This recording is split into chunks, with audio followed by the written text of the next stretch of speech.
انسان کو پیدا کیا من نطفہ، ایک نطفے سے 1 تولہ یا 1.5 تولہ پانی کے نطفے کو مادر رحم میں پہنچایا گیا، اور اس کے بعد میں تخلیق کا ایک آغاز کیا گیا۔ اس پانی کے نطفے کو لوتھڑے میں بدلا گیا اور اس کی ہڈیاں بنائی گئی، فَكَسَوْنَا الْعِظَامَ لَحْمًا، ان ہڈیوں پر گوشت چڑھایا گیا، اور آخر میں اللہ رب العالمین نے فرمایا فَتَبَارَكَ اللَّهُ أَحْسَنُ الْخَالِقِينَ، اللہ تعالی تمام کاریگروں میں سب سے زیادہ بہترین کاریگر ہے۔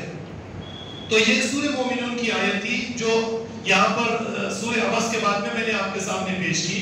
یہاں پر فرمایا من نطفہ، کہ ایک نطفے سے اللہ رب العالمین نے انسان کو پیدا کیا۔ من ای شیء خلق، من نطفہ خلقہ فقدر ثم السبیل یسر، یعنی پیدا کیا، پھر اس کے بعد میں فرمایا اندازہ مقرر کیا، اس کی تقدیر مقرر کر دی گئی۔ ایک نطفے سے انسان کو پیدا کیا اور پھر اسی کے ساتھ اس انسان کی تقدیر لکھ دی گئی، مقرر کر دی گئی، اور پھر آگے دیکھیے جیسے فرمایا ثم السبیل یسر، پھر اس کے لیے راستہ بھی آسان کیا۔ اب یہاں پر صرف راستہ لے لیجئے، وہ اچھائی والا راستہ رکھے یا برائی والا راستہ رکھے، یہ دونوں راستے انسان کے لیے آسان کر دیے گئے۔ ارادہ اور اختیار کی یہ طاقت، یہ قوت اللہ نے انسان کو دے دی ہے، اور اس قوت میں اللہ رب العالمین کبھی مداخلت نہیں کرتے۔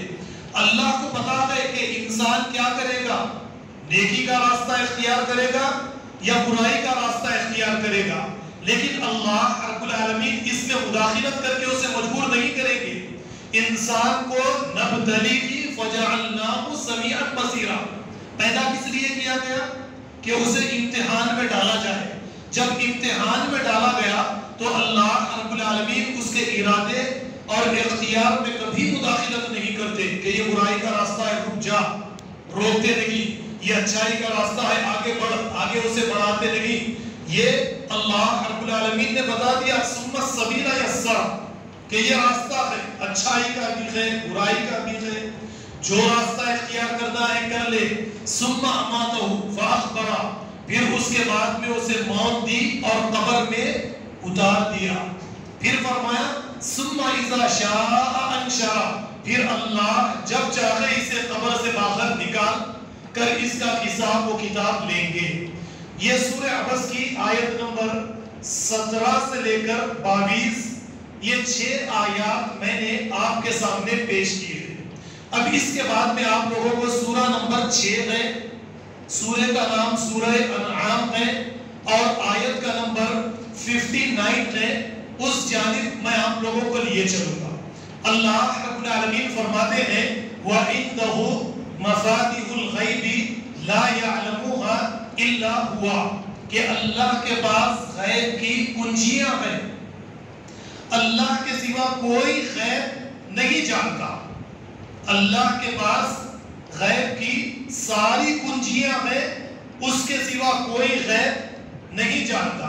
اور پھر آگے اللہ نے فرمایا وَيَعْلَمُ مَا فِي الْبَرِّ وَالْبَحْرِ، زمین میں جو کچھ ہے اس کا علم صرف اللہ کو ہے، سمندروں میں جو کچھ ہے اس کا علم صرف اللہ کو ہے۔ اور پھر آگے فرمایا وَمَا تَسْقُطُ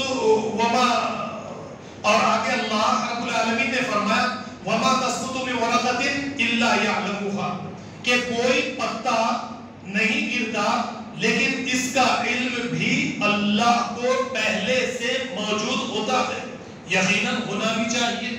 اس کائنات کو اللہ رب العالمین نے بنایا تو یہ کائنات کوئی الٹ اپ نہیں ہے کہ کائنات میں زمین پر سمندروں میں طوفان آ جائے، زلزلہ آ جائے، کوئی آسمانی آفت آ جائے، کوئی زمینی آفت آ جائے، کوئی مصیبت آ جائے اور فرشتے آ کر اللہ کو آگاہ کرے کہ اے اللہ فلانے اسٹیٹ میں فلانی ریاست میں زلزلہ آ گیا، اتنے لوگ مر چکے، وہاں پر طوفان آ گیا، وہاں پر سیلاب آ گیا، ایسا تو ہرگز ہو ہی نہیں سکتا۔ جب اللہ نے اس کائنات کو بنایا تو ان ساری چیزوں کا علم اللہ کو موجود ہے، اور نہ صرف علم ہے بلکہ یہ ساری چیزیں پہلے ہی سے اللہ کے یہاں پر کتاب میں لکھی گئی۔ جیسے آیات آگے آپ کے سامنے آئیں گی، اللہ رب العالمین نے فرمایا وَمَا تَسْقُطُ مِنْ وَرَقَةٍ إِلَّا يَعْلَمُهَا، اور پھر آگے اللہ رب العالمین نے فرمایا وَلَا حَبَّةٍ فِي ظُلُمَاتِ الْأَرْضِ، اور کوئی بیج کوئی دانہ زمین کے اندھیروں میں نہیں گرتا، اللہ کو اس کا بھی پتہ ہوتا ہے۔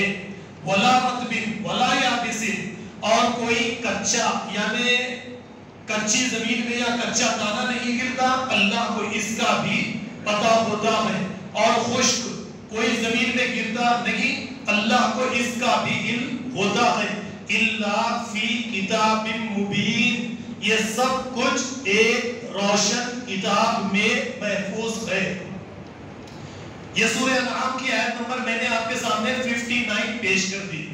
یہاں پر سورہ عبس کے بعد میں یہاں پر کتاب کا ذکر آ گیا، دیکھیے فرمایا کہ یہ ساری چیزیں ایک روشن کتاب میں محفوظ ہے۔ کیا یہ کام اللہ کے لیے کوئی مشکل ہے؟ کوئی اللہ کے لیے یہ کام مشکل ہو سکتا ہے؟ دیکھیے ہو سکتا ہے۔ اب آپ دیکھیے میں یہاں سے آپ لوگوں کو سورہ حج سورہ نمبر 22 اور آیت کا نمبر 70 کی طرف لیے چلوں گا۔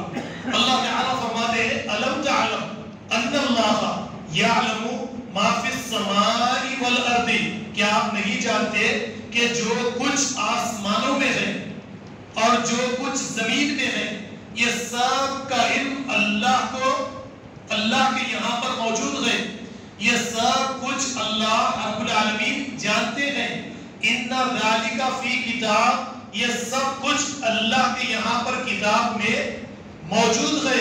اِنَّ ذَلِكَ عَلَى اللَّهِ يَسِيرٌ، یہ اللہ کے لیے بڑا ہی آسان کام ہے، یہ کوئی مشکل کام نہیں ہے اللہ کے لیے کہ آسمانوں میں کیا ہے زمین میں کیا ہے اس کا علم اللہ کو نہ ہو۔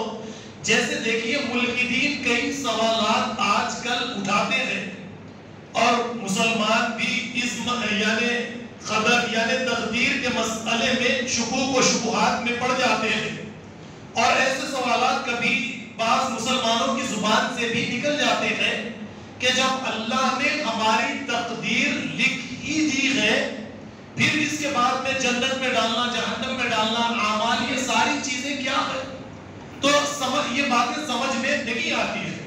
ان باتوں کو سمجھنے کے لیے جیسے قرآن کریم کی چند آیات آپ آگے آئیں گی اس سے یہ باتیں آپ کو سمجھ میں آئیں گی۔ یہ سورہ حج کی آیت نمبر 70 میں نے آپ کے سامنے پیش کی ہے۔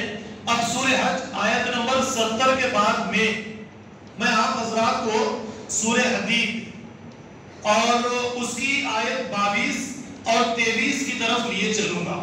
سورہ حدید میں اللہ رب العالمین فرماتے ہیں ما اصابہ من مصیبت فی الارض، کہ زمین پر کوئی مصیبت یعنی جو کوئی مصیبت زمین پر آتی ہے ولا فی انفسکم، یا تمہاری اپنی نفسوں پر کوئی مصیبت اگر آتی ہے الا فی کتاب، یہ سب کچھ ایک کتاب میں پہلے سے موجود ہے، من قبل ان نبرأها، یہ مصیبت آنے سے پہلے یہ سب کچھ کتاب میں لکھا ہوا موجود ہے۔ یعنی کسی ملک میں سیلاب آتا ہے، یہ سیلاب کے آنے سے پہلے